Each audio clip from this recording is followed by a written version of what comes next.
Evening.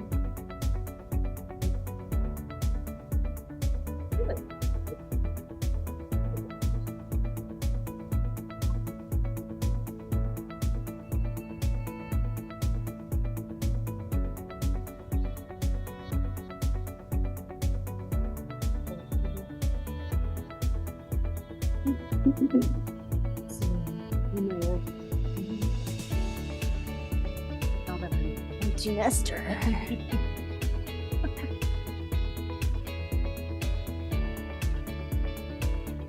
No.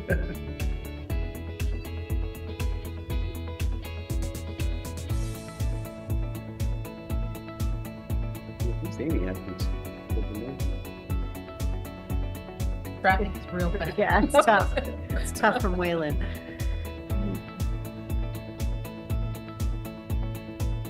How's your summer? Very nice. Very. Good, good. Very nice. Yeah, we traveled to I got it.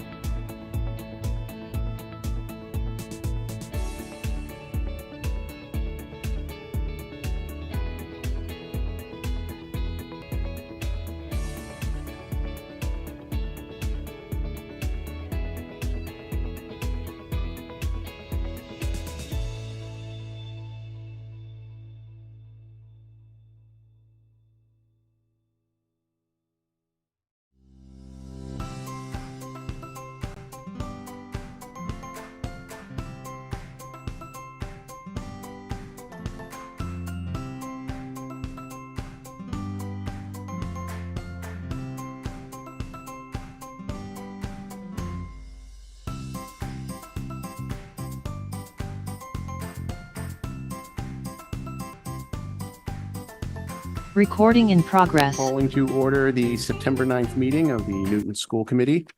And we have a slight change in procedure this year from last year. We're going to start the meeting with the Pledge of Allegiance, just as all of our students do in our 23 schools. And we have asked our elementary principals to nominate some fifth graders to come and lead us in the pledge as a special honor. And tonight we have Maya Reddick from Cabot. Maya has been there since kindergarten. She models work habits, exhibits kindness to students. She has a curiosity for learning, and she actively volunteers to share that learning with her teachers and other students. She recognizes the needs of everyone in her classroom and includes everyone. She's a participant in the Cabot Talent Show and after-school program musical.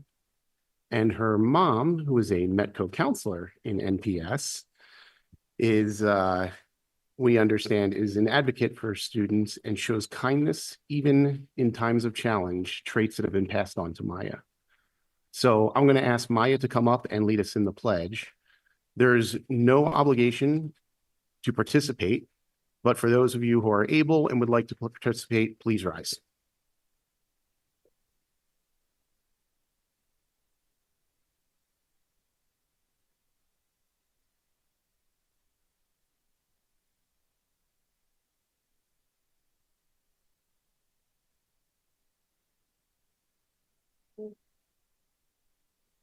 Good evening. My name is Maya Reddick, and I'm a fifth grader at Cabot Elementary School. My favorite thing about school is learning new things and seeing my teachers and friends every day. I pledge allegiance to the flag of the United States of America and to the republic for which it stands, one nation, under God, indivisible, with liberty and justice for all. Thank you. Maya. Thank you, Maya. Hold on. Thank you.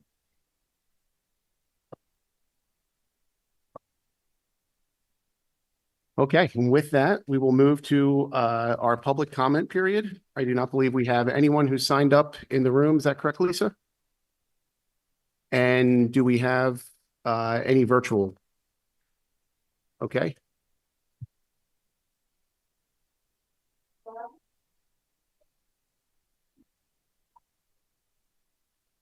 Okay, you have 3 minutes to make a public comment. If you could start by stating your name and address.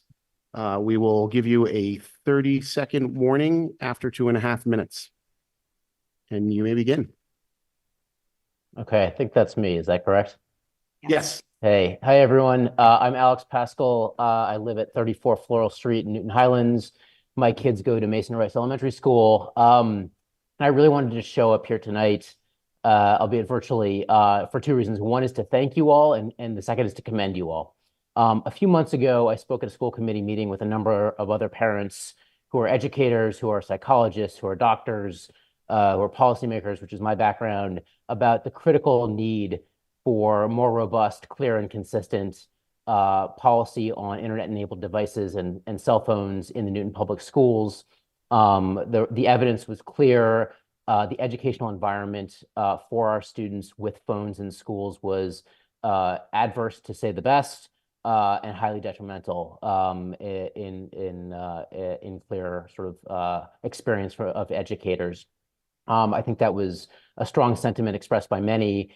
A few weeks later, the PTO put on a phenomenal sort of town hall, at which I know a number of you were present, where educators, particularly at Day Middle School, talked about their pilot program and the experience there with limiting cell phones in Neander pouches, and just how much improved the educational environment was, how much bullying had gone down, how much attention was up, how much academic outcomes and social emotional outcomes were improved. And that was, I think, eye-opening for so many parents across the district.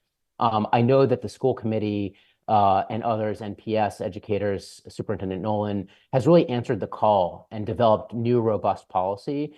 And I just want to stand here and thank you all for answering that call. I commend you on the content of the policy. I think it's phenomenal. It's also, I think, in good lockstep with districts and states across the country who are adopting much more robust and restrictions on cell phones in schools, all the way from LA to New York State. And I think leaders there across the country have been very outspoken about moving in this direction. So Newton is in great company, and I think the policy is fantastic. And I just want to stand here and thank you all for your leadership in promulgating this policy and for the urgency of doing it. And I strongly encourage the school committee to adopt the policy tonight. Thank you so much.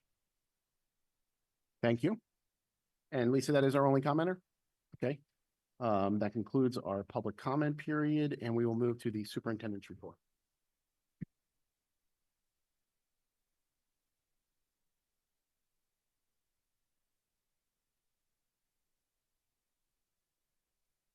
I'm bringing the whole team up, so it's been a busy summer.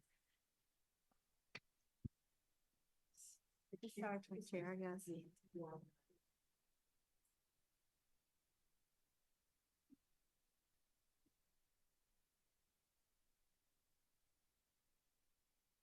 Get in there, see. All right. So hi, everyone. Welcome back. And hello, everyone in the Newton community. The central office team and I just wanted to be together here, the whole band, if you will, so that we can let you know about the kickoff to the 2024-25 school year. We are fresh off of our district-wide convocation, which was focused on cultivating trust and hope in our educator workforce, and to share this energy and lift us all up into a strong, joyful, and productive school year. We have a focus on our core mission, academic instruction, and we want to help cultivate our learners and help them flourish in personalized ways. And last year, this team worked behind the scenes to design and fund, with your help, supports and structures to ensure that all types of learners could thrive in our system. We have enacted a major overhaul of the elementary school day, and families will experience a cohesive grade level schedule with intervention and extension time built into children's days. This means we are better able to ensure at every single elementary school grade level instruction and content for everyone, and plan for supports and extensions for more advanced learners. Students receiving extra help will not be pulled from general education experiences whenever possible in order to gain double the amount of support that had been provided in previous structures. The same blocks allow special teachers to push in to extend advanced learners and also address their needs. We ask for parent patience as we assess current skill levels in math and literacy and design different groupings to meet these different needs. An audit of all of our curriculum and an instructional leadership academy for everyone who supervises and evaluates teachers of any kind. So that is principals, central office administration, curriculum coordinators, department heads, deans, and vice principals, allows us to unify expectations for what constitutes high quality instruction and ensures that we review every classroom to cultivate the best instructional strategies possible for our young people. Our special education leadership, led by Casey No Miller, our Assistant Superintendent for Student Services, will be conducting half-day residencies to experience and review special education services across the district. This is in addition to her work with a disability advisory group and her partnership with CPAC to ensure that we are serving the needs of some of our particular learners.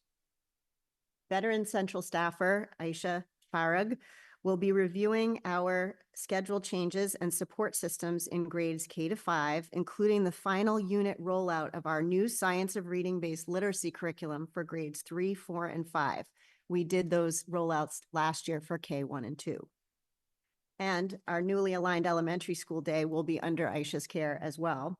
She will be the lead administrator in partnering with the Newton Teachers Association on further restructuring and aligning the elementary school day and grade level experiences for all 15 of our elementary schools.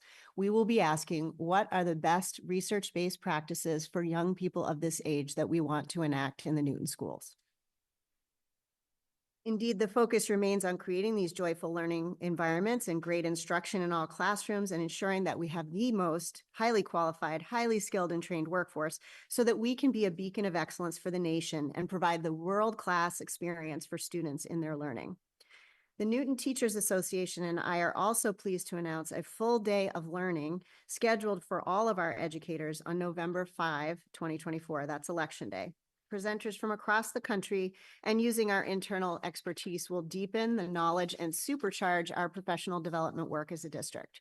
The day will be called Thrive 24 and ushers back into Newton schools a dedicated day of top-notch, cutting-edge professional development worthy of our staff.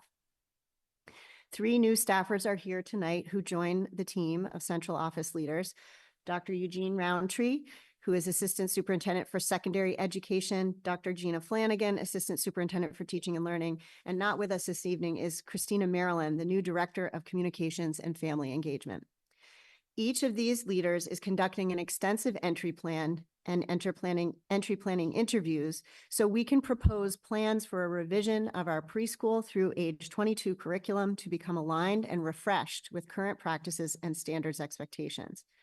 Dr. Roundtree will help to align our middle and high school experiences, and with experience in developing career and technical vocational exploration experiences and pathways to early college, he will join me and our high school principals in order to provide these expanded options for our young people and get them thinking about lives of purpose, passion, and innovation starting in the middle schools. After a 21-year hiatus in curriculum review processes here in Newton, Dr. Flanagan will be conducting a full-scale PK to 22 review of all curricula, but will focus this year most aggressively on our district mathematics experiences. Without waiting for the completion of this audit, however, we have introduced math benchmark assessments, much like iReady in literacy that already exists here, into our K-8 curriculum to ensure the educational needs of our pre-high school learners and that we can meet them.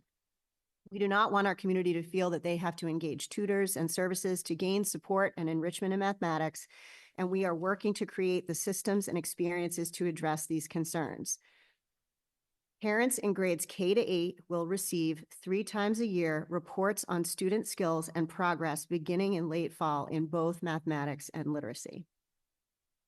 Important to our community, a new Office of Family Partnerships led by Christina Maryland, our Director of Family and Community Engagement, will open this year. Her work is designed to bridge what has felt like a wedge placed between families and schools in post-COVID learning conditions.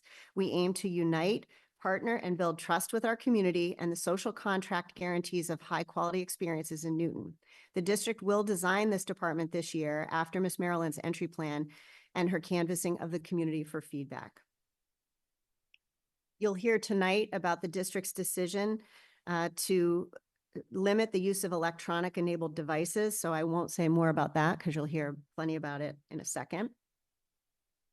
I also want the community to know that all principals received training that they are expected to share with their staff on teaching in the election year. Schools are often the crucible for many discussions about world politics and local politics, and we've given some guidance about teaching in election year in our classrooms because our classrooms are supposed to teach civic dispositions and critical thinking and dialogue, not specific beliefs and ideologies. We're building future leaders and citizens who will lead our future world, and we are going to help them become those citizens. We are fully hired for teachers in the district. We are still seeking, I know the memo to the school committee said 30 paraprofessionals. We've hired 3 since the memo came into your hands last Thursday across the district. We have 24 schools, so that's roughly 1 paraprofessional per building that is still open. That's a strong start, looking much different from the last few years of hiring. A new food service company, Chartwells, has come to us with a mission to serve delicious, kid-friendly, and culturally appropriate dishes. They had a couple snafus last week with some of their ordering, but the middle school kids do not lie, and they are telling us that the food is delicious. So the middle school principal meeting today was all about how great the food was, which I have not heard here at all. So I just want to say I'm feeling really hopeful about that. As of August 30th, we issued so another 300 passes since I sent you this memo. So 3,700 bus passes, and there are 300 more in the offing. We have just started a wait list for busing, so different from last Thursday. We did not have a wait list, now we do. We are reassessing the number of buses that we may need to take into this. We do have some give still in our contract for additional buses, and I just want you to know that that is in flux. I want the community to know that we continuously reroute so that there are not overcrowded buses and under prescribed buses. So that process is happening right now as we speak. And mind you, we're not even a full weekend. I just want everyone to remember that. There are many more backup drivers this year than we have had before. So while we are not fully staffed for all busing at all times, there's enough bench strength for our transportation director to feel confident about the service.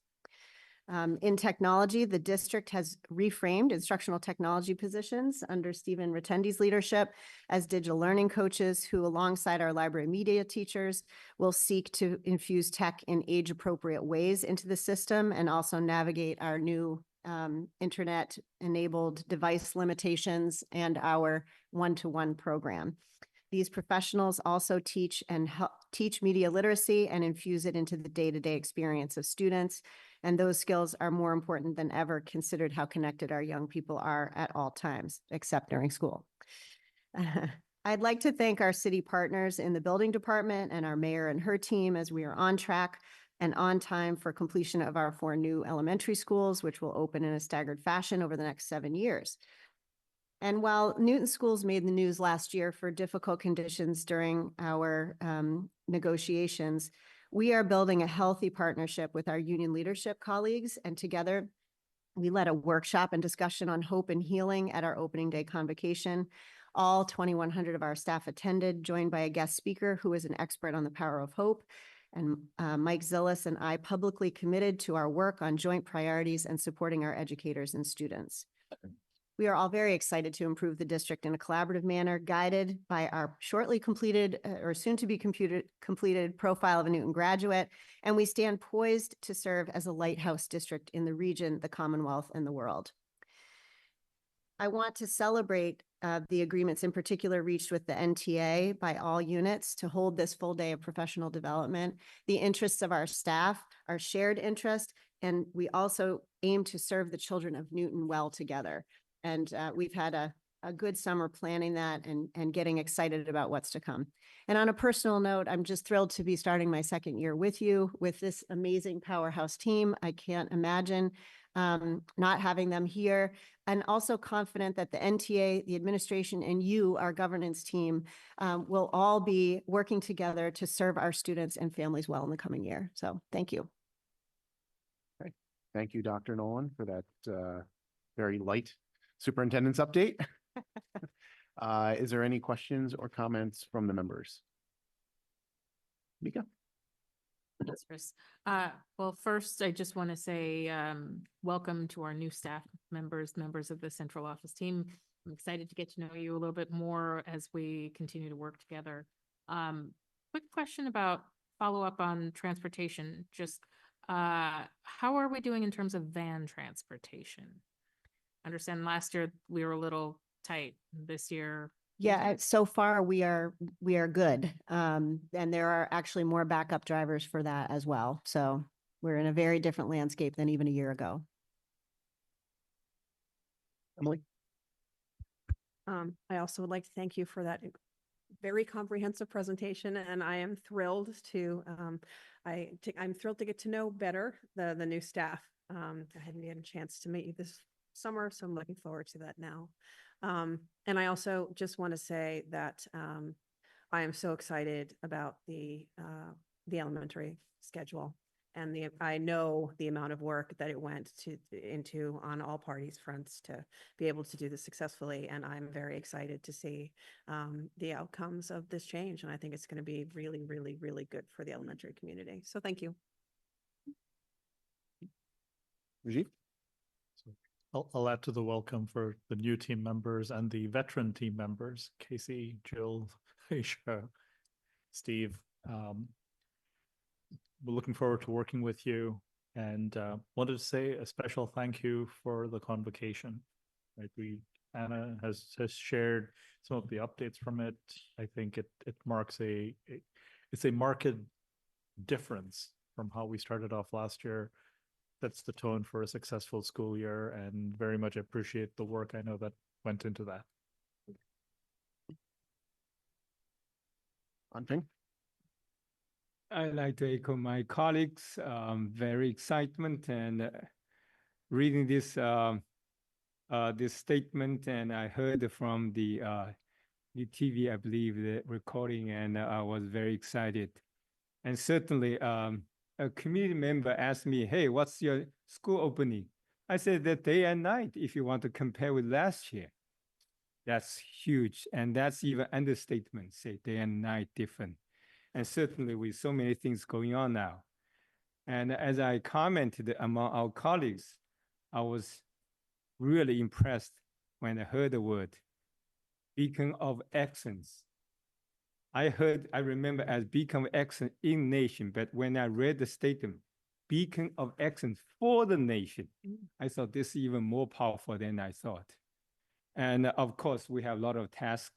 It's not easy, but this is a wonderful beginning. And I'm sure all our school community members and the community are very excited to take care of the at-risk students, but also take care of and support those students and also advanced students. So this is a very huge task, but people are waiting for that. So I appreciate that, and thank you, and congratulate you guys and team to take this huge task, and we'll work it together to support you.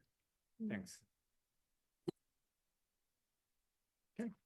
Thank you very much to all our central staff, and certainly welcome to our new members. Although I feel like I've spent enough time with a couple of you that like it feels weird to say welcome now, but I do just want to acknowledge Jill Murray Grady, our general counsel. She's the star of the show tonight, so you'll get to see her in action, what she worked on her summer vacation. So I know. All right. Thank you, everyone. thank you.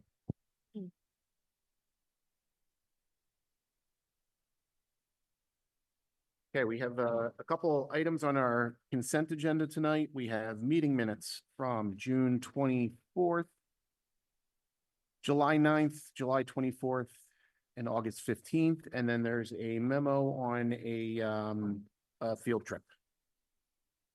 Is there anything that a member would like to pull from the consent agenda for further discussion? Okay, is there a motion to approve the consent agenda? Rajiv? I move that we approve the consent agenda. Okay. Is there a second to that? I'll second. All right, moved by Rajiv, second by Emily. Any further discussion? All right, let's take a roll call vote. Ward 1, Yes. Ward 2, yes. Ward 3, Yes. Ward 4, Yes. Ward 5, Yes. Ward 6, Yes. Ward 7. I don't know what you call that. Vacant, thank you. Ward 8 Yes. and Mayor Fuller. Yes, you might explain to the public. I was the just word about- seven. I was just about to do that. I meant to do that at the beginning of the meeting, and I forgot. So that passes 8-0. And just for everyone wondering why there's no Ward 7, our Ward 7 member, Amy Davenport, moved out of the city of Newton and therefore had to resign her seat. Amy was a great asset to the committee, being an educator, the principal of Westwood High School for the short time she was here. So I think we certainly all wish her the best of luck in her new town. Although I did text her 5 minutes before the meeting and told her I have not forgiven her yet. So there is no Ward 7 member. We will be a committee of 8 until such time as a special election is called, which I understand in discussions with the city clerk will probably not be until the early part of 2025. And that's about all the detail I have at this time on that. Yes, go ahead, Mayor Fuller. Just to add on for those watching, the city council determines the date of elections. So they're working hard with Carol Moore. As you can imagine, the clerk staff and election folks are straight out till November 5th. And then you run into holiday periods. So that's why everybody's looking at next year, early in next year to set the date. Okay. So we can move on to our discussion items. The first of which is a policy discussion on management of personal electronic devices and a possible vote. So I am going to come down to the table there with one of our educators, Rob Greenfield from Newton North High School. I'm going to ask Emily to run this part of the discussion. Great, thank you. Thank you. Page 2 of the something.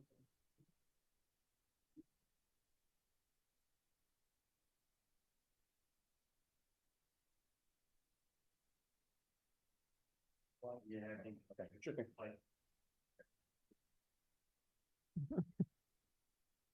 The floor is yours. I think last time I was sitting here, I was yelling at all of you. Yes, you were. Look at you now. Although most of you weren't here.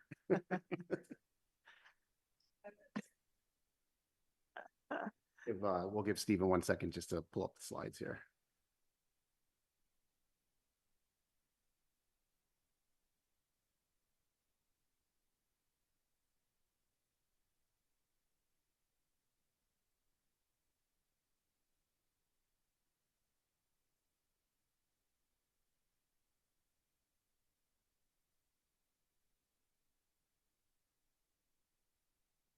Yeah, and so Lisa just passed out the revised version, which we did have one small language. Thank you, Stephen.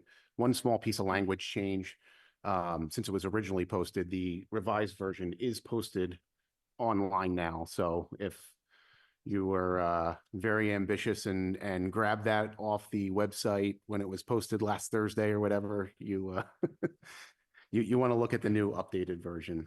And the revision is page 2 only. Yes. All right. Well, thank you. I'm Chris Bresky, school committee member from Ward 2. Rob Greenfield, History and Social Science, and the Digital Literacy Coordinator at Newton North. So during the course of discussions with staff, both when Emily and I did some town halls last year, as well as a couple of PTOC events in at the high school where we were, meeting with families, this issue continually came up of phones by both families and staff. And Rob's name constantly came up in the course of those discussions as our digital media expert at Newton North and someone who I think has advocated for strengthening our phone policy. So I've asked Rob to join join in our discussion here. Rob was part of the working group that really helped form this policy, and we'll discuss a little bit more of that in a minute. You want to start with the teacher viewpoint here?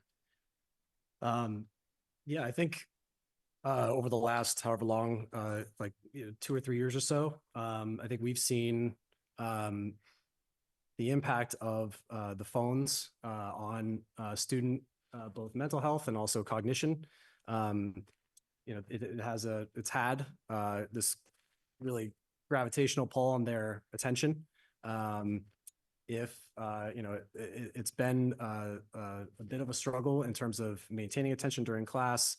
Very much kind of getting it's an element of distraction for students, and also creates a lot of conflict, which a lot of teachers have said is really, really difficult when teachers are caring most about student learning, and the relationship is so essential, right, with teachers and students, that the phone getting in the middle of that, especially at the start of the year, where it's telling kids through no fault of their own they're taking the device out to put it away a bunch of times, that it gets in the way of the relationship and therefore affects student learning.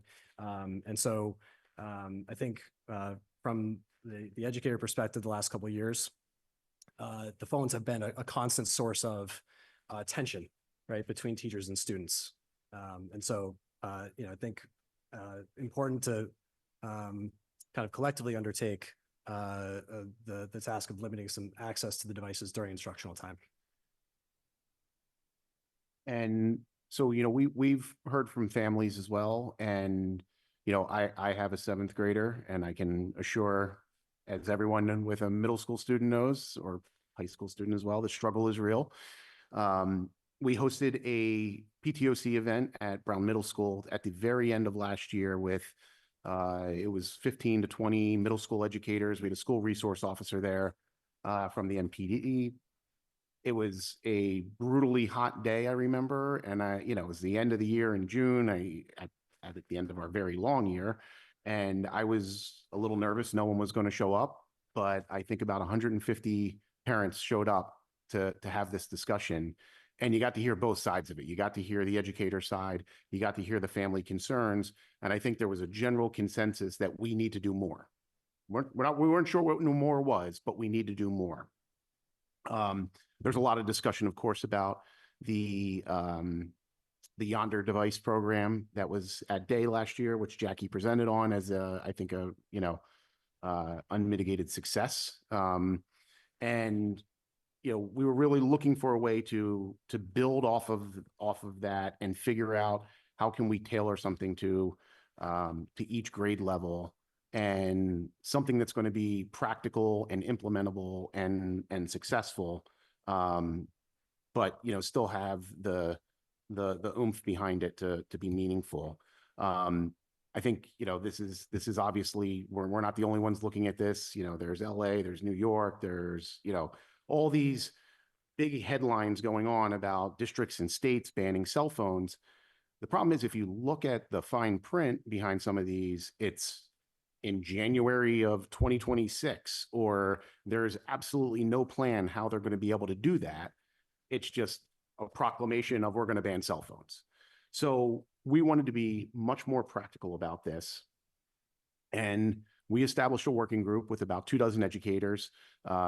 Amy was part of it as a school committee member, as was I, Anna, Dr. Roundtree, Stephen. So it was a well-rounded group, and we'll discuss a little bit more the ins and outs of that in a minute. But I think out of that came a couple major themes. We need a policy and procedures that are going to have consistent application. We need a consistent consequence, and we need consistent communications to students, to families, and to educators, so everyone understands what the lay of the land is. I think, and Rob, you can certainly speak to this better. There's in what's been tried thus far at our high schools in particular, the inconsistent application becomes a constant source of struggle between students and educators of, well, the cool teacher down the hall lets me have my phone, why don't you? And it leads to these negative interactions as Jackie referred to them. So this was, I think, the sort of overarching goals that the working group set forth with. And I think at the high school level, I can speak a little bit more specifically to that. I think, and John Haidt writes about this in his book, where if we have a policy of saying the phones are away and they have them either in their backpacks or on their person, that is in effect not an effective policy, because the phones are going to come out again through no fault of their own with the kids. Like, it's just a default. I feel it also, right? If I have a second, it's a default kind of taking out of the phone. And so our solution to that is to have the infrastructure in place to have a little bit of physical separation from the device during instructional time. That will also, and that's via the phone holders in every classroom, and also, and we were really try to be really specific about the spaces in the working group to say what will work for this particular space. Does the holder work for this particular space? And I think consensus was almost everywhere, at least at Newton North. And what the holder does, I think, is try to take away from the two kind of biggest harms of the phone on instructional time, which is number one, the conflict, to reduce that, right? To try to make sure that the phone does not get in the way of teacher and student relationships to start the year and throughout the year, that we can build in automatic kind of routines and behavior, right? So as soon as kids come in, they put the phone in the phone holder in a numbered slot, right? It's not something that it's where teachers are kind of playing whack-a-mole throughout the block, right? It doesn't get in the way of that relationship to start. We can get right away into teaching and learning to reduce conflict that way. It also, and again, this was feedback from, I think, both Newton North and Newton South teachers, where it does take away a lot of class time and has taken away a lot of class time in the past to try to manage the phones if we're telling students to put it away a bunch of times during the block. And the idea for the phone holder is we're going to hammer this out in the first few minutes of class. We're going to get right to teaching and learning, and it's not going to interfere with the educational environment. And then Oh, the irony.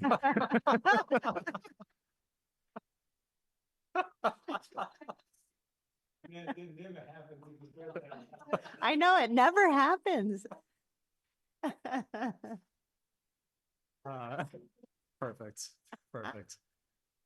And then the last piece of the phone holders is, I think the Height's book has brought up a necessary and overdue academic debate about the extent of the effect of the phone on students' mental health.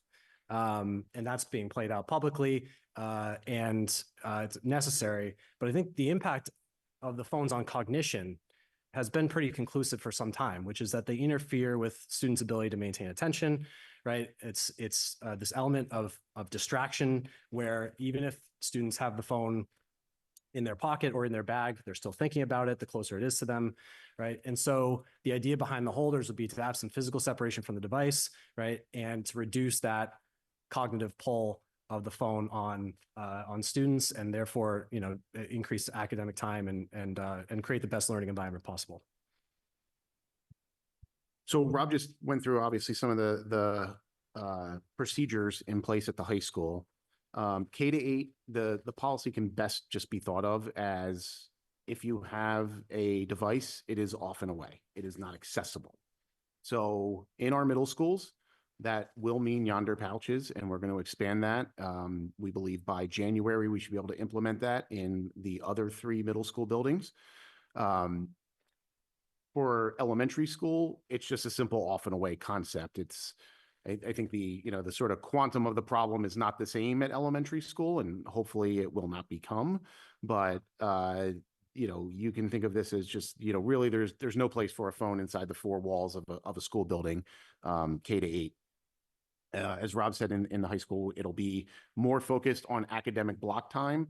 And to be clear, that will include wind blocks, lion, tiger blocks, study halls, the like. Students will have the ability to access their phones in passing time and at lunch.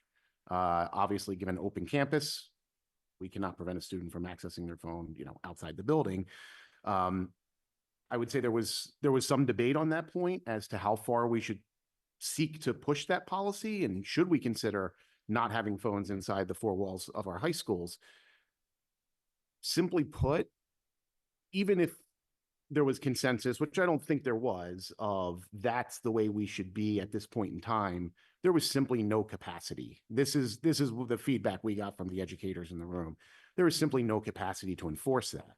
So we didn't want to create a situation where we have this policy, but it's only partly enforced. Again, going back to consistent application, consistent consequence, we felt the whole thing would sort of break down. A couple other points for all students, never in bathrooms, locker rooms, places where there would be an expectation of privacy, no photographs or videos without consent. And there is an expectation that we will have exceptions for medical and other uses. I think really we were focused on kind of the sensory and medical. So, you know, if someone has a glucose monitor, or, you know, a heart rate monitor, things of that nature. Certainly those are exceptions we expect. And Dr. Nolan, did you want to? Yeah. I just want to ask Casey No Miller just to answer a question about medical devices and students who are in process on IEPs and healthcare plans. From the department head herself, I would just like that addressed for the public so that it alleviates worries for people who may be wondering. Sure. So for students who have IEPs, 504 plans, medical or health plans that indicate accommodations are necessary, then exceptions would be made for those with the plans who have accommodations for that. Now, for those who don't have formalized plans, then administration at each of the schools may issue exceptions after speaking with families and other staff members who know what the students may need. There was much discussion of this over the weekend, and I just want to reassure families that we're flexible when we have to be around students' personalized learning needs, and that doesn't change. But also, any local rule that we make does not influence how IEPs and 504s and healthcare plans are executed, correct? Because there's federal and state law that dictates. And that was the tweak in the language that we worked in the last minute with CPAC to kind of get everyone comfortable that we were properly representing what we meant to represent. Thank you, Casey. Appreciate it. Thanks, Casey. A couple other applications of the policy. These are much more procedure than policy themselves.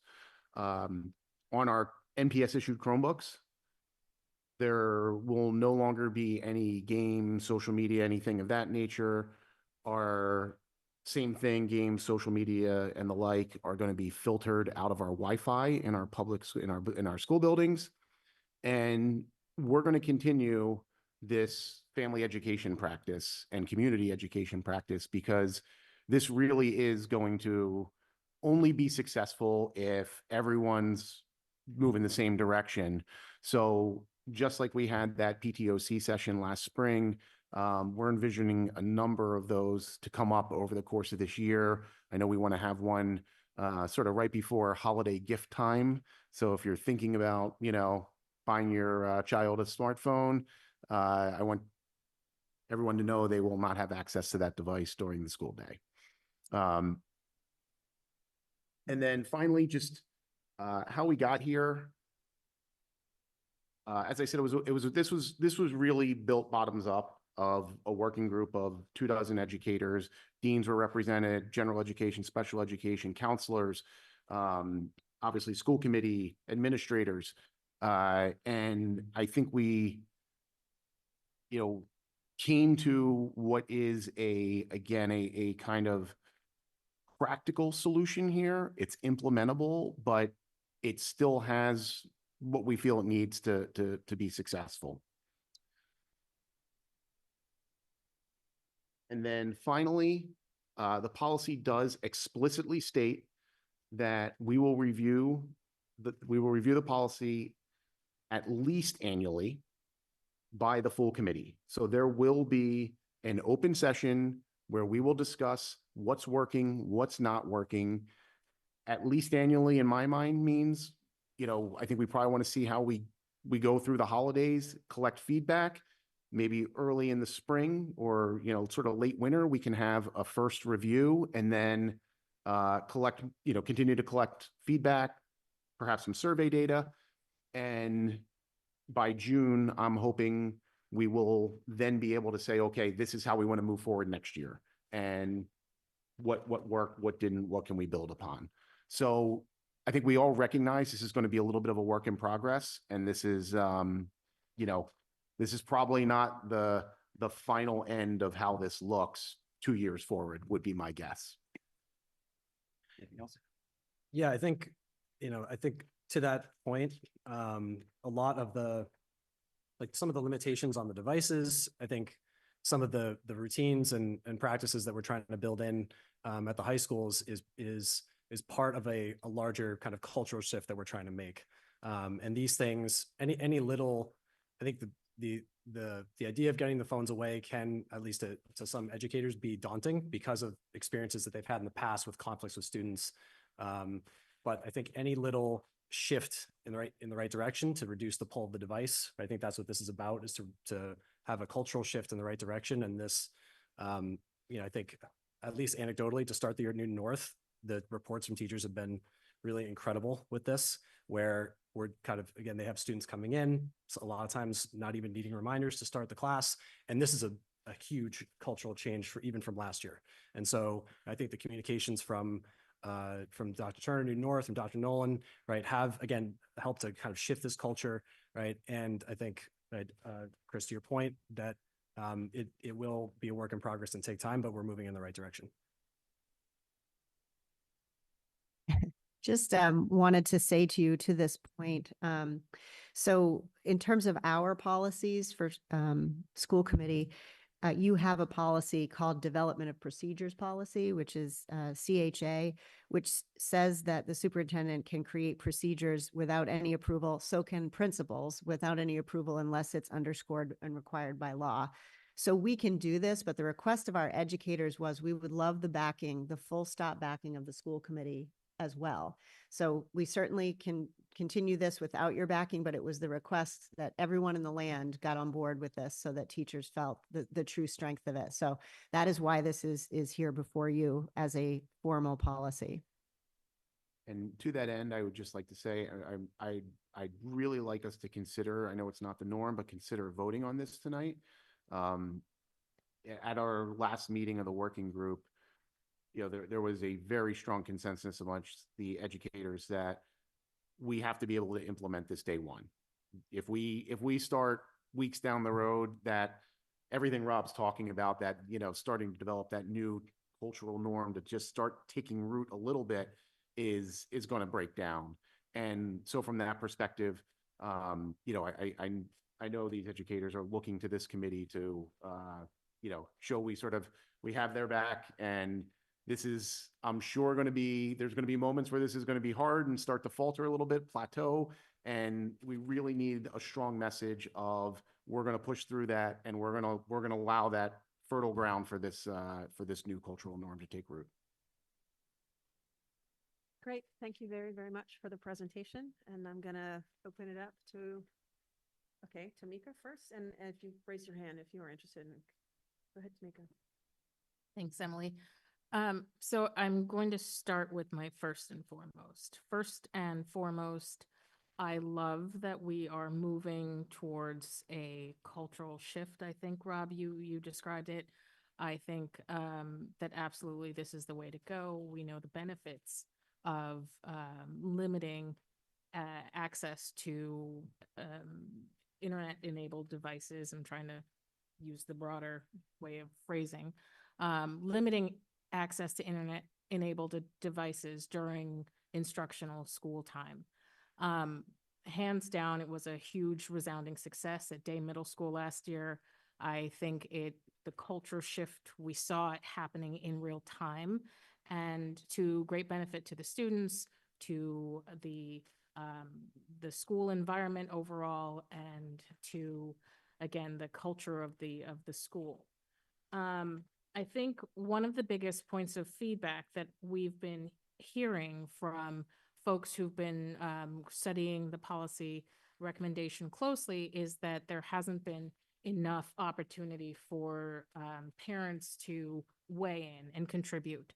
And I think initially that was more that had a little bit more concern for me, or raised more concern for me, in the sense that last spring, there was this wonderful feedback session with the PTOs where that abundance of thought exchange was able to happen. Once the policy has moved into, germination, and it is now a physical thing that we have before us, I don't think that that same gathering mechanism has really been explored. And initially that was a concern, but I think it's modified or mitigated by the fact that there is this process of annual review built in to the policy itself. I think that's smart. I think it's a good strategic way of saying where we start isn't necessarily where we'll finish. Rob or Chris, I don't remember which one, but I heard one of you say that we want to start somewhere, that this is a place to begin with this cultural shift and start making sure that we have the mechanism in place to have some place to go, to explore, to see what's working, what's not working. I think that's good in this policy. I will say, having two now ninth graders, I've been with you, Chris. I think all parents, we've seen the years before you get the cell phone to when you get the cell phone, to the personality shifts and the way that alters your sweet, sweet child. I think this is good. I think it's solid. I'm happy to make sure that we keep the forward momentum of having that cultural shift happen. And, I thank you for the work. I think the working group for really thoughtful, comprehensive process, and it's a good place to be right now. Rajiv? Just a couple of things to add. Thank you for all the work that went into this.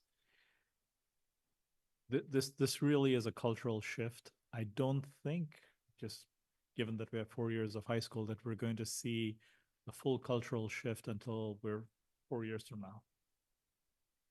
And I think what I would ask for is patience from the community, from parents, from students, knowing that we're figuring out some of the finer details of this.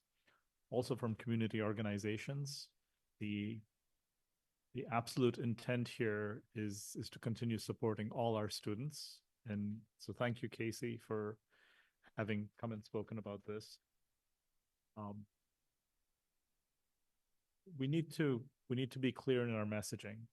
This is for the good of our students, and it supports our educators. It will make a difference. We are going to hit some bumps along the way. We understand that. We have to work through those. So I'm fully in support, and I think as with everything else that has been successful at NPS, constant two-way communication is going to be what makes this successful. Thank you. Ping? Thanks. Thank you, Chris and Rob, for this presentation. And during summer, I heard the national news. This is a consensus in the nation. There's almost no serious discussion about the other views. So it seems most reasonable people will agree this is very critical. Now, Chris, you mentioned that the implementation, that's the issue. You mentioned that we have good policy, but if we don't know how effectively implement this policy, we might have some unintended consequences which we don't know how to handle. So my concern, what if it would not be effectively implemented at high school? I think high school is concerned. We heard some kind of concern already last presentation. So have you heard anything tightly from parents or from students saying, well, you might have good ideas, but I don't know if it will work. If it does not work, do we have any other plan to push through this. So that's my concern. Any starting with feedback. thoughts on? Yeah, I think that what we've been trying to do at Newton North is I think education is a big part of this. And we don't want this policy to be, at least for me, my students in my classroom, and for educators in their classrooms, we don't want this to appear punitive. We want the best for their learning and for our relationship with them.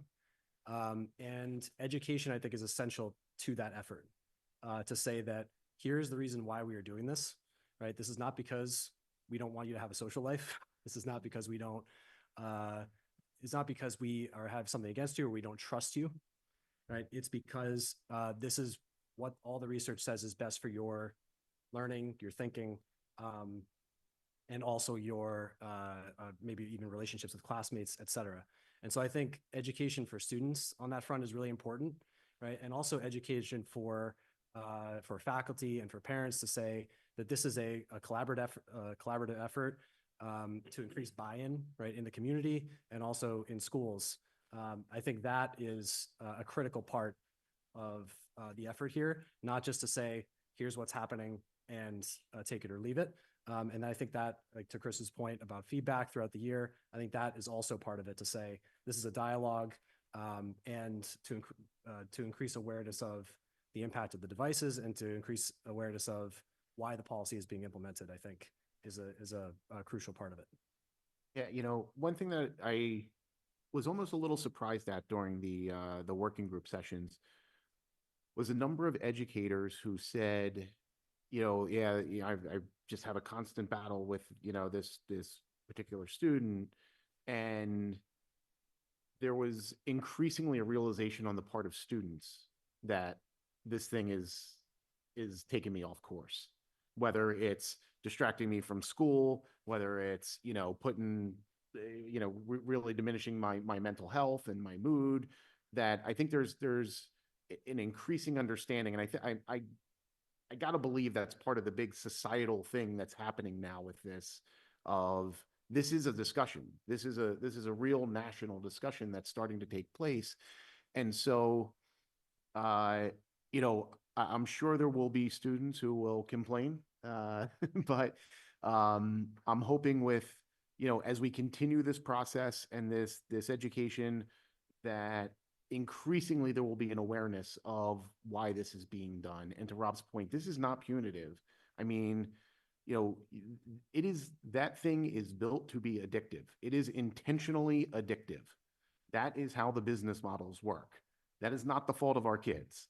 So I think, we just have to keep pounding that sort of message to, hopefully get people to the right place. In terms of plan B, on Ping, I think if we find things aren't working in the high school, this working group is not officially disbanded in any way, and we will get together and we will figure that out. And we'll talk about what's working and what's not. And if we have to correct course, we'll correct course. Let me just quickly push a little bit harder. If some students repeatedly violate this policy, use once, twice, we have school administration have the stomach to say, okay, that's it. We are going to confiscate this. Yes, we do. Yes. Yes, there is escalating. Yes, there's escalating consequences. Those are published and known to students. If there is an incident where, a student is just, blatantly not listening to an educator and being combative, that doesn't become just a cell phone policy issue. That becomes a bigger issue of a bigger behavioral issue. And that's a whole separate can of worms. Okay. Well, you understand I came from different cultures. So in my original culture, if you repeat violate it, you will be punished. That's it, period. Okay, thanks. Okay, Mayor Fuller? Want to start by thanking Superintendent Nolan. Her report tonight opened by saying our core mission is academic instruction, and she closed with saying We're going to work closely with our teachers to improve the district collaboratively.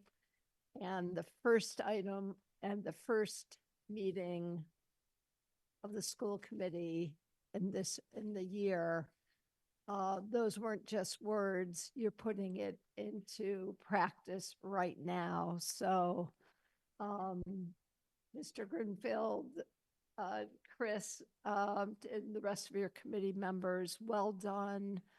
And this will end up being tweaked. There's no doubt about it. We're going to learn from our kids, from our parents and caregivers, from our teachers.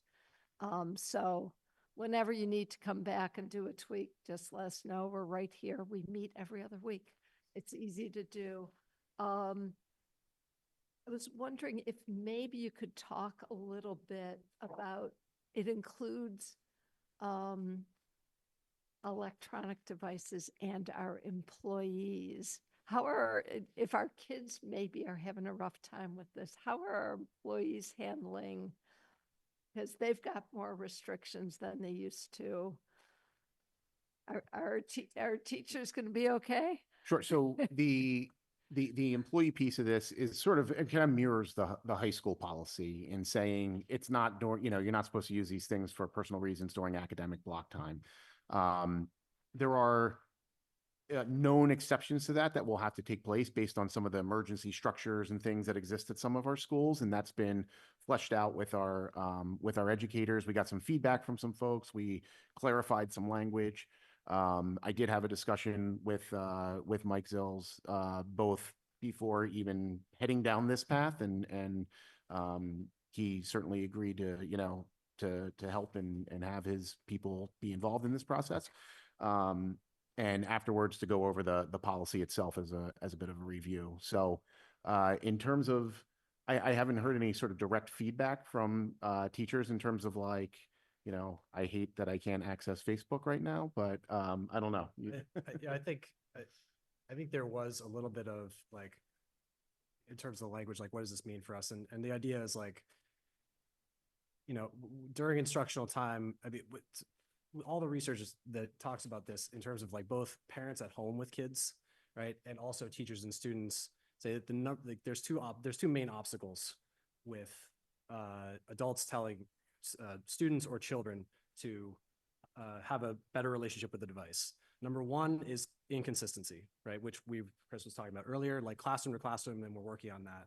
And the second one is hypocrisy, right? And so if to the kids, and I've heard this, I've been having conversations with kids for a lot of years on this, teaching about smartphones and social media now. To them, it doesn't make a difference if we're on the phone checking our email, right? To them, it's the same as being on TikTok, right? And so if they look at us and see us on the phone, right, that is a kind of eroding a little bit of kind of the culture shift that we're trying to undertake. And so I think obviously, if I get a call from daycare and my kid has 105 fever and I need to take this immediately, I think that is, things are obviously different for adults. And so, but I think the idea is not necessarily really getting really specific about it, but just to say, this is a cultural shift we're trying to undertake, right? And if we really need to, during instructional time, model for the kids as well. Yeah, and that was a point that was specifically I discussed with Mike when we were reviewing it was we expect there to be some common sense application here of, you have an emergency at home. You don't have to go, run to the principal's office and ask permission. And it's probably worth saying that in an open meeting so everyone is aware that is our expectation, that, we trust our people to be adults and do the right thing. But at the same time, not having 10 conversations about what's for dinner or whatever, Thanks. Barry, before you go, Paul, I see that your hand is raised, and when Barry is done, you'll be next. Thanks. Go ahead, Barry. Chris kind of said what I was already going to say is this is an addiction. So I just want to say I agree. I think this is great. I'm glad that we're doing it. I'm happy to be on a committee that is enforcing it. I like your approach in terms of not waiting for someone to vote something in and wait months or even years to actually implement it. So it's clearly an addiction. I wish someone would ban my own cell phone, so I wouldn't have to look at it as often. I'm all for this and I'm happy about it. Go ahead, Paul. Thank you, Emily. I think I'm just piling on. I'm not going to repeat what others have said, except to emphasize the point that Mayor Fuller has made. You know, we've often described the school system as an ocean liner that takes months and years to turn. And yet here we have a terrific example of working cooperatively with the faculty and the administrators and the school committee in making a change that's recognized as being essential for the learning process. I was particularly taken by our earlier discussion when our former member Amy Davenport talked about that critical moment in a classroom when, I guess Rob could reinforce this, that when a student is facing the discomfort of learning a new concept and uses the cell phone to escape from that learning moment, thereby interrupting the very learning process that we are trying to support throughout our system. I just want to thank, in particular, Ryan Normandy, who assembled some of the comments from the faculty and forwarded them to those of us who are working on this, but also other members of the staff who participated in this. And Emily, if it's okay, if it's timely, I'd like to make a motion that we approve policies JICJ and GBEF as filed with the records of this meeting. Second. I was going to say, is there a second? Second, we have a second. We have to vote on actually putting it forth, or are we okay? Like, we can have discussion first, yes? Because I didn't get a chance to say anything. I just want to say something really fast before we jump into voting. I think back to the presentation that Ms. Mann gave us in the spring, and one of the things that really stuck with me was how the bullying numbers went down so dramatically from the fall to the spring. And I think that while the YRBS can sometimes be problematic because it's all self-reported and, you know, who knows, I mean, it's not straight data coming from an assessment or something. This is students telling us what they're feeling and thinking. But I would be very interested to see if there is a dramatic difference in the YRBS over the next couple of years in terms of high school students and feelings of isolation and ideation and all of the things that we are worried about and are tracking. So that's the only thing I wanted to say. Rajiv, go ahead. So just a really quick question or confirmation. Just as there is an exception process for students based on IEPs, healthcare plans, and so on, I do know, for instance, that at Newton North, and I presume at Newton South, the special education educators and aides will often communicate by text to make sure that supports are in place, to ensure appropriate coverage. So I'm assuming there is a similar process for staff who do need to use their devices for professional reasons, and that'll be worked out through student services or through the principals. Yeah, so that was one of the specific examples that was brought forward of things like special education where, you know, educators might be communicating in real time on, you know, and use their personal devices for that. So one of the those systems are in place. They obviously can't be changed tomorrow. And so I think, yes, the short answer is yes, there is an expectation that, you know, that's the administration may provide an exception for whatever the administration needs to provide an exception for. And it would fall under that. I think it raises a bigger question of, should we think about how to phase out personal device use for those systems? Because it raises other issues. And, you know, how do we think about that's a much longer term question and one that, you know, we can't answer tonight. But what the exact scenario you're talking about was brought forth by educators, and we had that discussion. And Chris, it sounds like what you're referring to is having, you know, student information sitting on non-NPS devices. And yes, a much more complex, expensive, and something we possibly should discuss at some point. Yeah. But it's good to hear that for now, while that's being thought about, our teams will have what they need. Thanks. Does anybody else have any more comments that they'd like to make? Tamika, go ahead. Thank you.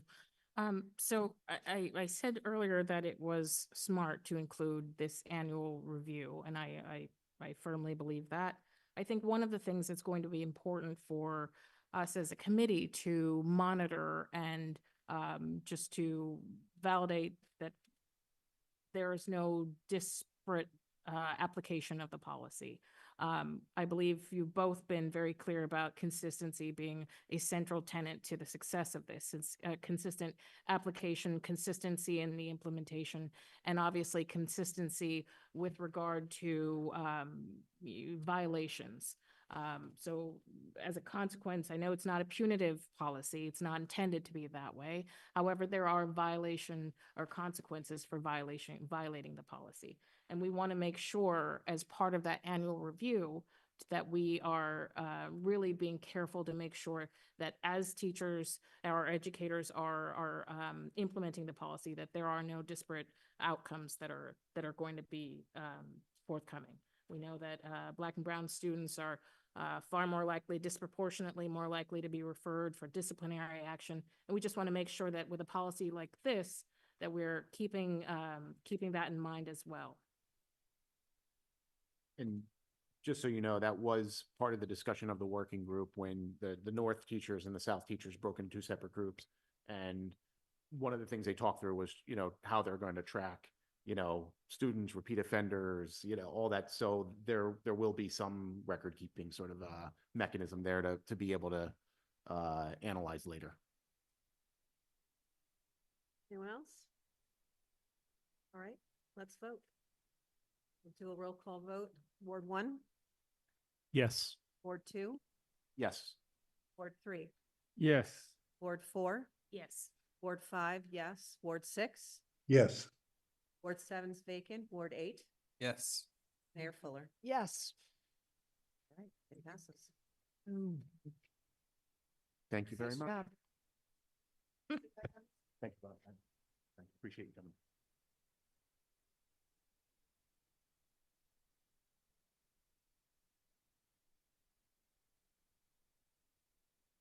Thank you, Emily. Okay, next item is more policy.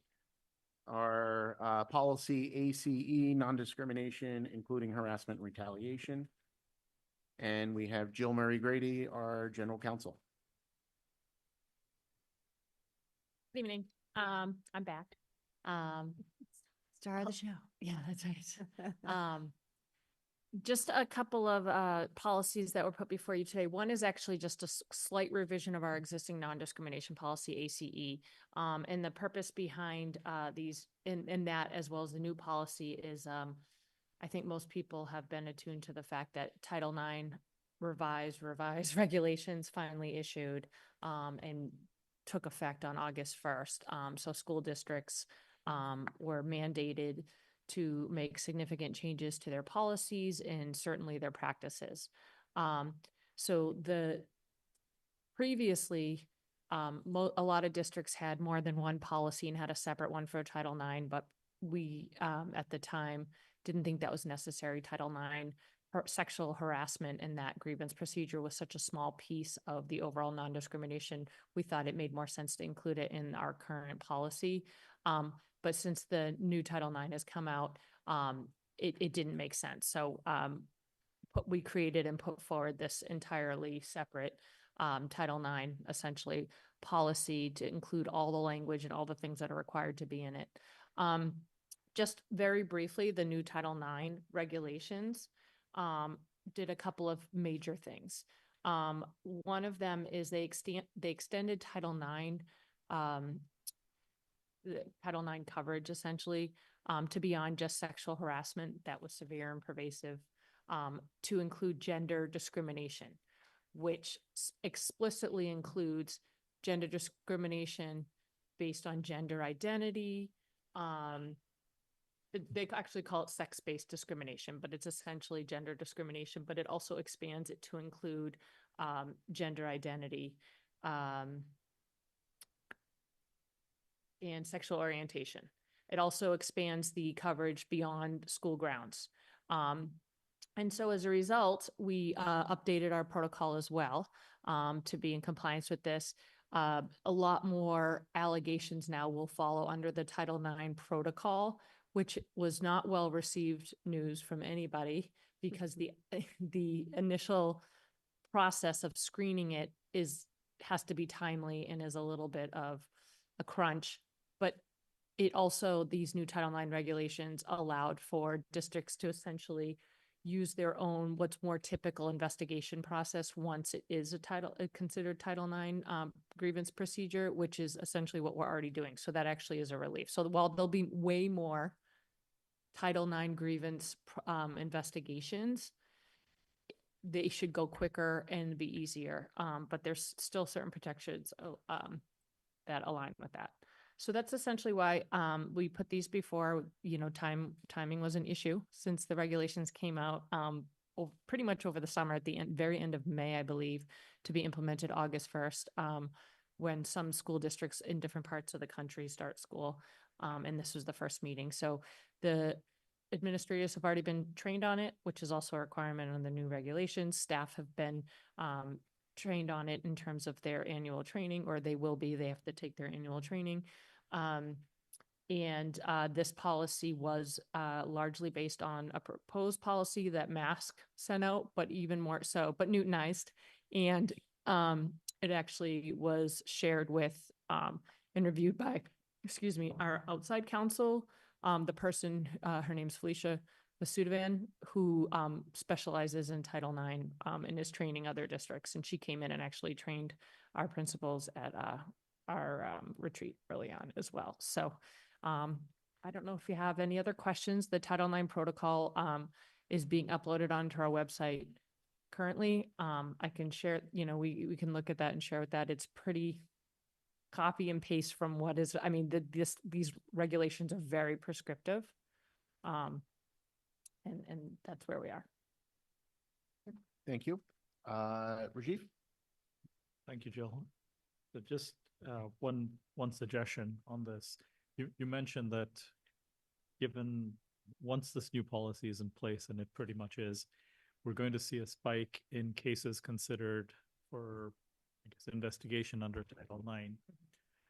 So in terms of any reporting we do within the district or even out of the district, and especially within the district, we probably want to be clear about the change in policy that changed how complaints are categorized. Mm-hmm. Or it would be seen by someone who isn't aware of this as a sudden spike in bad behavior or issues within Newton, right, as opposed to a recategorization. It wouldn't be an apples to apples comparison 2 years before today versus 2 years from today.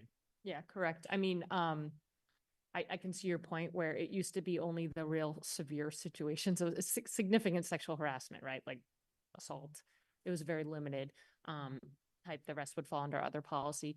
There are separate record keeping and file keeping requirements the Title IX coordinator is in charge of. So we do have that separate from our non-discrimination. So my suspicion is that the gender, sex-based discrimination investigations and harassment under our ACE policy is actually likely going to decrease because those that fit in that category are going to be shifted over here. So in terms of how we record keep and maybe present data, there should be some clear information that will explain that anticipated change, really. This is just trying to get ahead of Yep. our social media echo chamber, which may look at reports and say, oh, we're seeing a deterioration in whatever it might be.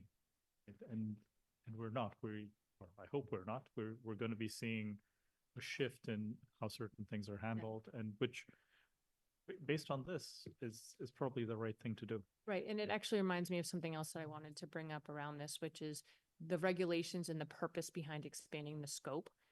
comes with it a duty to not just address the complaints, but to prevent them, right? To training and prevent them. And so, Massachusetts is ahead of a lot of the other states in that area. So that's why it may not seem such like a drastic, like, of course discrimination covers these things, right? Because our state laws do. But a lot of state laws don't. So this is new federally. And so as a result, there's, between that and the DESE guidance of safe and supportive schools, there's also groundwork to be done that is consistent or required in order to meet the requirements of federal and state law in terms of preventing and training and teaching to prevent the actual discrimination, not just responding and doing investigations.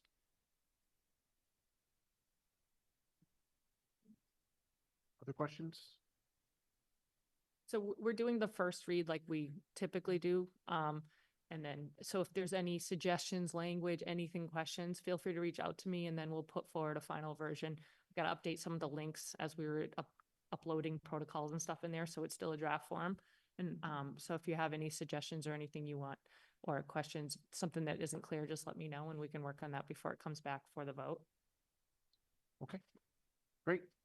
Thank you, Jill. Our next item is a discussion on the NPS Rights and Responsibilities Handbook and the student handbooks for both Newton North and Newton South High Schools. So before you, committee members, you have, what the materials you have are responsive to the following. By statute, any school containing grades 9 through 12 shall develop a handbook in keeping with the established expectations of the school committee. The school committee, by statute, has to set the priorities and the manner of discipline for the school system, which is the roles and the rights and responsibility handbook. So we condense that very efficiently in this district into that one document that applies to all schools.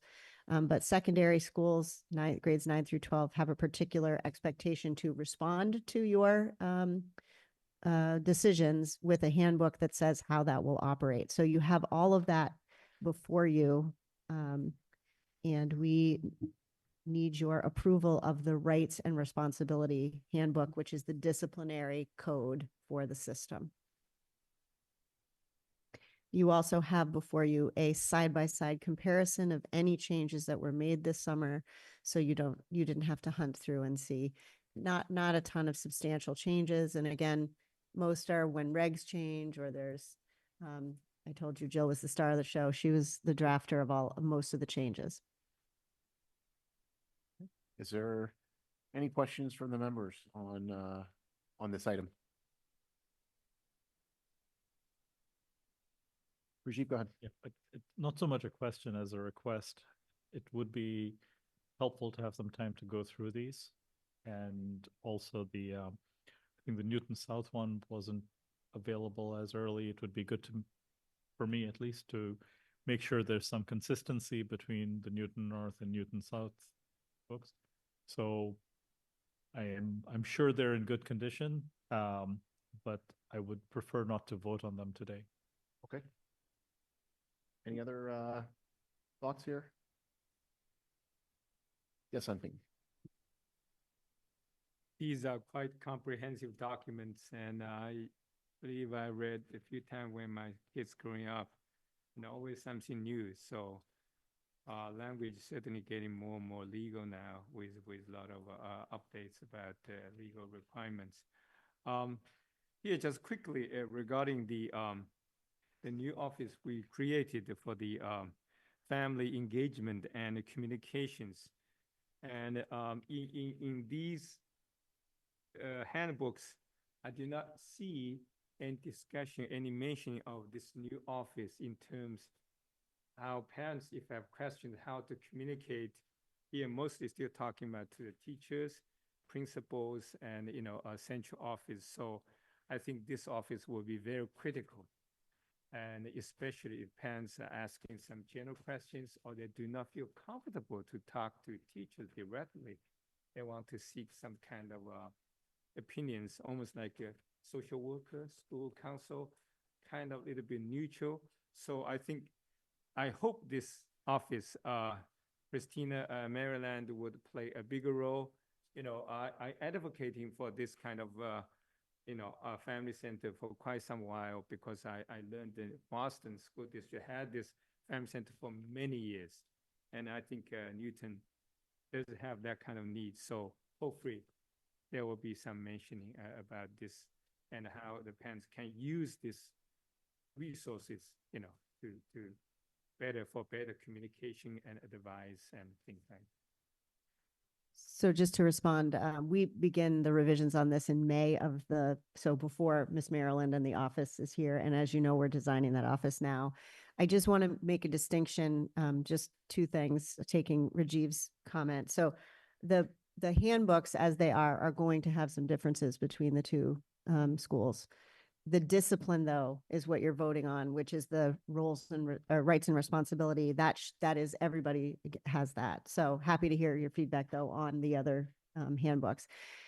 So on ping to that point, the disciplinary scenario, the Office of Family Engagement certainly will help families understand it, but they will not be able to give legal advice or disciplinary advice. So I just want to level set expectations that they can be advocates, they can help people find advocacy for their particular needs, but they wouldn't be involved in discipline. So that's just, so for this small slice, all of these books are translated in all of our top languages, and the Family Engagement Office will be a teaching arm for parents. So orienting them to, here are the places to get that information.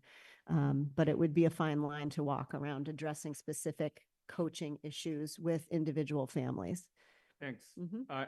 Let me quickly add another point since you mentioned this translation. I think here say if you need there's translation in Chinese. If you need these documents, translated documents, you can call your school's ELL teachers. But sometimes,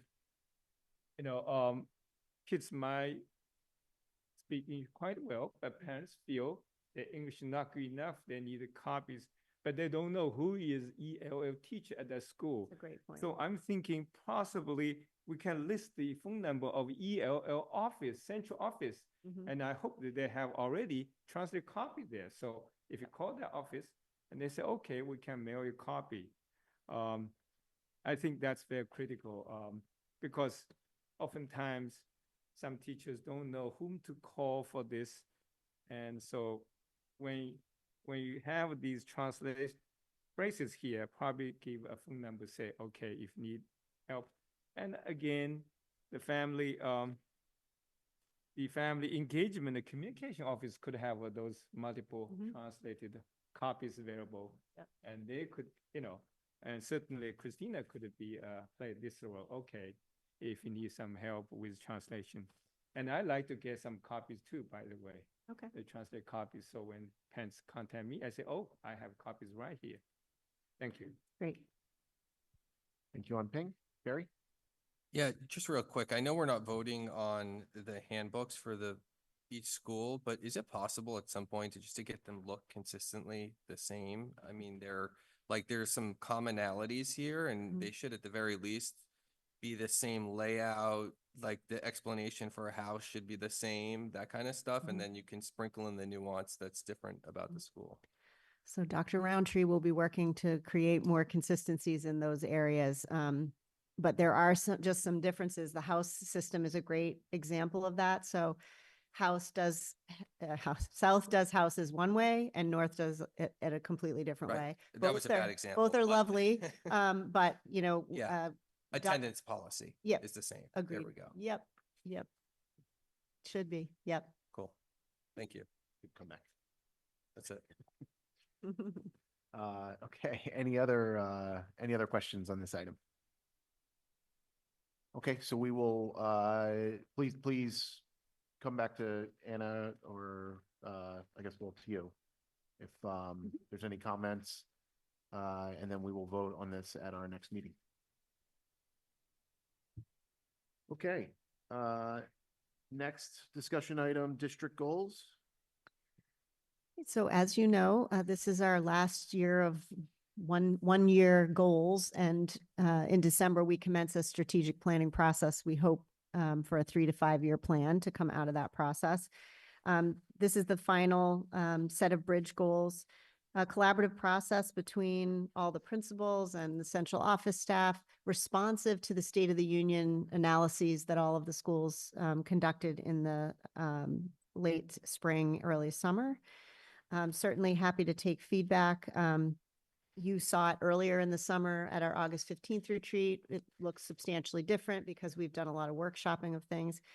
Just know that getting this out by the end of the month is imperative so that teachers can then set their goals with the principals, their student learning goal and professional practice goal. And just for the public to know, mandated by the Department of Education and upheld by our teacher contract evaluation system, teachers are required to articulate 2 goals that are their goals for the year that are aligned to their school's improvement plan, and then school improvement plans are to be aligned to this district plan. So this is the linchpin for approval on that.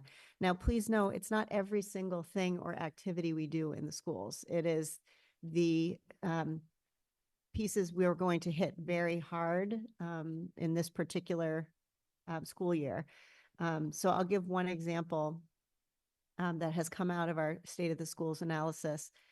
So when someone wrote to the school committee today, just saying, they're concerned that there wasn't a particular mention about students with disabilities being broken out in a disaggregated data set. So we already do that for every presentation that you receive. What has been detected here in the State of the Schools presentation is that we have not adequately broken down our Hispanic and Latinx subgroups, and we have not disaggregated our data to find out the experience of our METCO students versus our students of color in Newton. And so that doesn't mean that we're not disaggregating data by students with disability. We are going to continue that. This just says this is what we have discovered that we have not been doing that we would like to do now. So it's not everything that the school system does in this document. Thank you. Questions from members? Emily. It's actually not really a question. It's more of a comment in terms of timing. Because I know that in the agenda, it mentioned that if there could be a possible vote tonight, and I would be against that because although the members here have seen a preview of this from over the summer, the general population in the community has not. And I think that it would behoove us to give the community an opportunity to give feedback to us before we make a decision. Thank you. Paul? Thanks, Chris. Just a general observation. When we were interviewing Anna, she told us what she was going to do. She told us how she would conduct an entry plan and what would be in it, and in which she set forth some priorities that she found to be important for our school system. And then we as a school committee have worked with her and the senior staff on last year's objectives, and then during the past summer on this year's objectives. And I just want to say there's this wave of consistency in terms of the overall direction that she's put forth and that we're seeing put into place that's very heartening and very, very positive. So I just wanted to say that about this year's objectives too. They're terrific, they're focused, they're measurable, they're on target, and I think they're terrific. And I respect what Emily's just said about not voting on them, but I just wanted to say that as far as I'm concerned, whenever we get around to voting for them, I'm all for it. I just want to raise one perhaps semantic issue, and I think it is just semantics. Goal 3, which to me is a superb exposition of the human resources function of the Newton Public School, and I assume Joannie had a lot to do with that, recognizing her skills and abilities. It's a terrific presentation in my view. I think there's a disconnect between what's actually under the title of Goal 3 and the title that's presented there. The title is Ensure Equitable Access to Effective Educators, which seems to suggest that the goal is about making sure our school children get access to effective educators. I think they get access to effective educators all the time. The goal is really about ensuring that that we have an effective and diverse workforce, that we engage in proper professional advancement and retention and recruitment and all those basic HR functions. It's actually a more general statement of a goal than the title that's in there. But that's semantics. What's in there is spectacular, but I just wanted to raise that one small item about the title. That's all. Okay, thank you, Paul. And Dr. Nolan, just to confirm, in terms of voting, there's no particular urgency that we can let this sit for till next meeting for a vote. I mean, just helpful to us if you're gonna suggest some substantial revisions. I need to pull back the teacher teams. Gina just left her group and they're like, we need the goals right now. And we're like, we're on it. Okay, so maybe if members have suggestions or questions, I mean, we've seen them because we've previewed them during some of our summer work. But certainly be in touch with Dr. Right, Nolan. and happy to hear from the public. And, our next time together is the 23rd in 2 weeks. So, ideally, we would have that feedback from community members by then. Yep. Great, thank you. I just wanted you to confirm that wasn't going to be any sort of issue. Nope. Tamika, go ahead. Just a question regarding the timeline for constructing the goals. How did you feel that went this year as opposed to last year?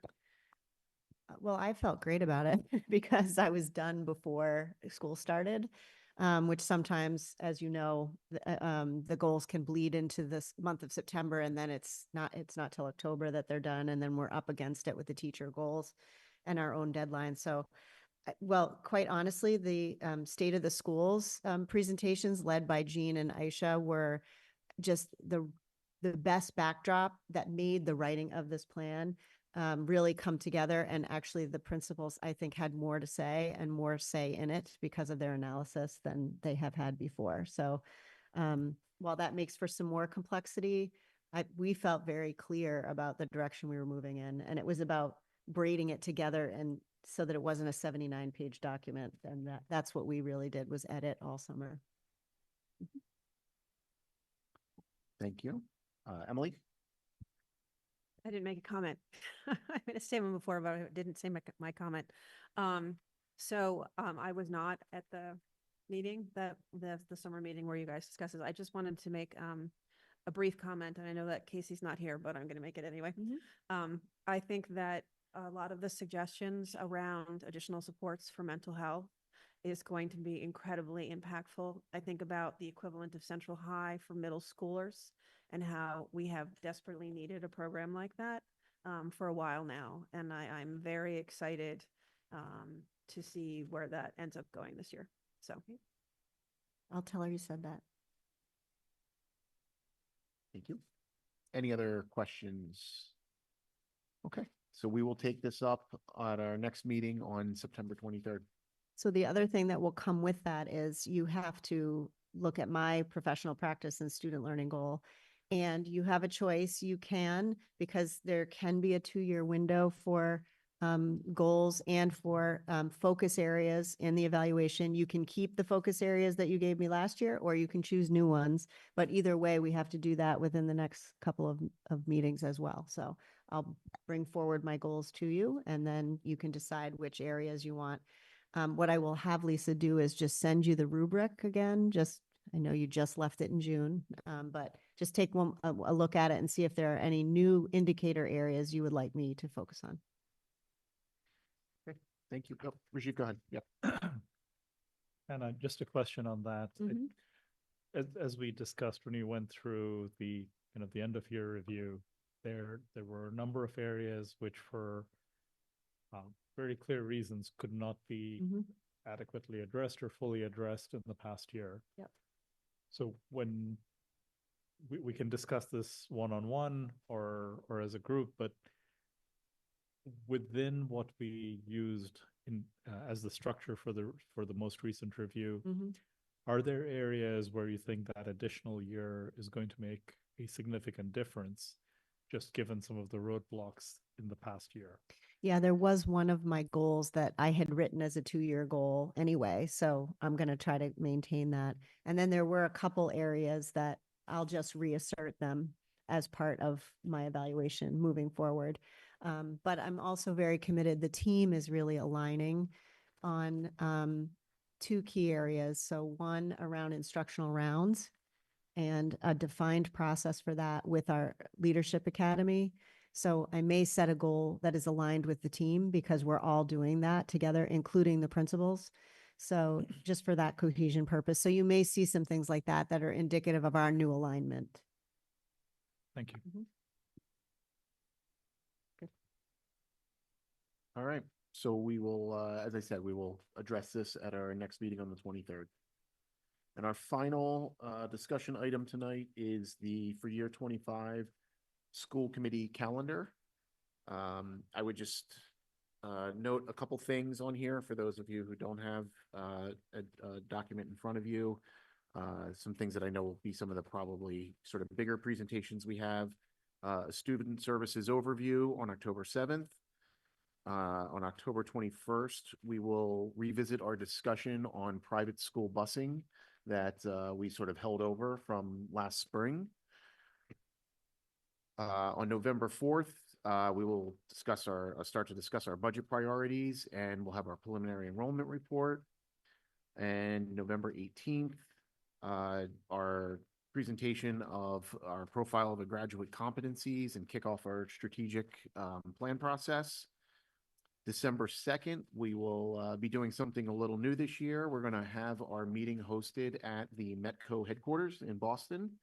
And there will be a period before the meeting where we'll have the opportunity to meet with some of the families in a more sort of informal setting, given some of those folks don't have the day-to-day access to members that folks in the Newton community necessarily do.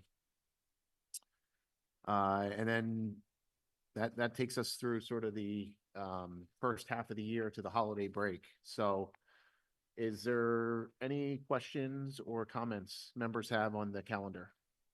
Yeah, Ping, go ahead.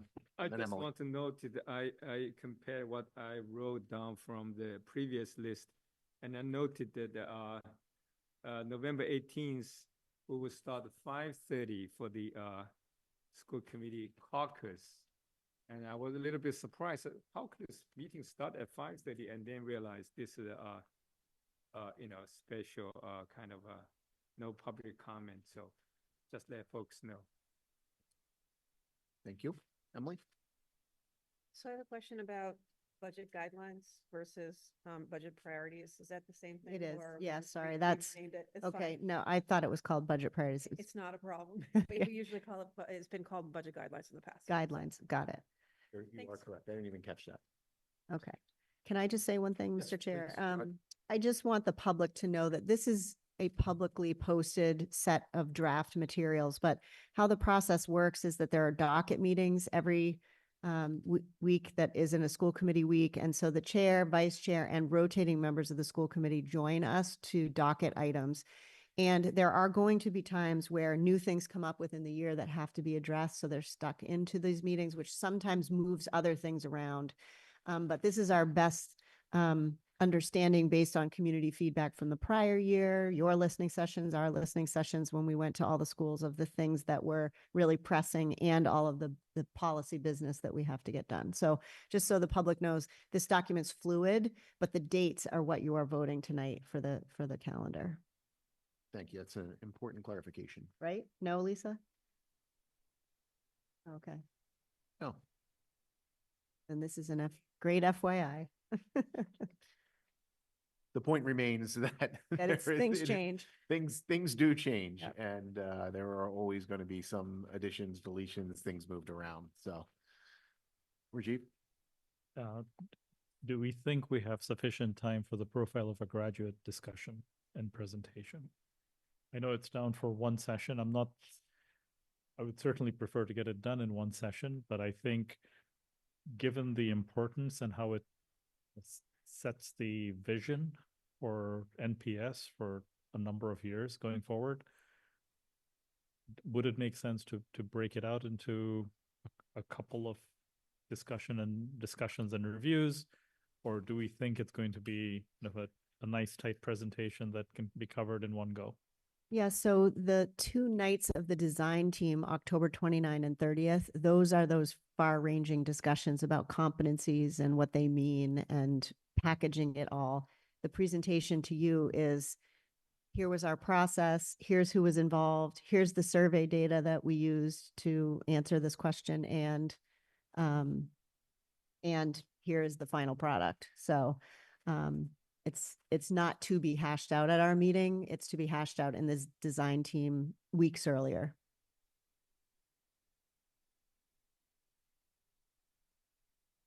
Mayor Fuller?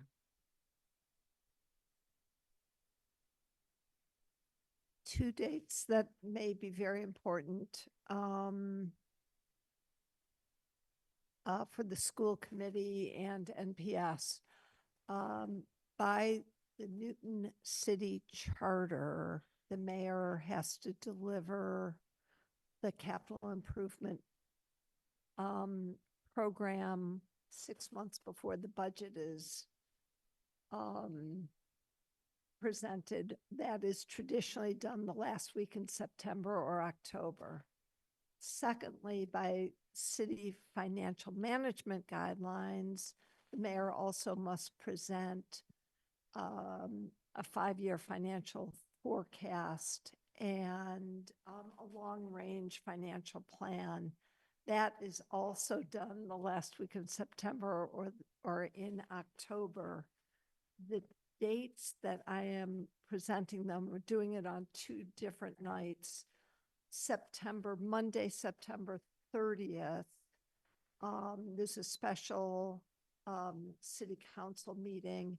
That will be the financial strategy and long-range financial plan.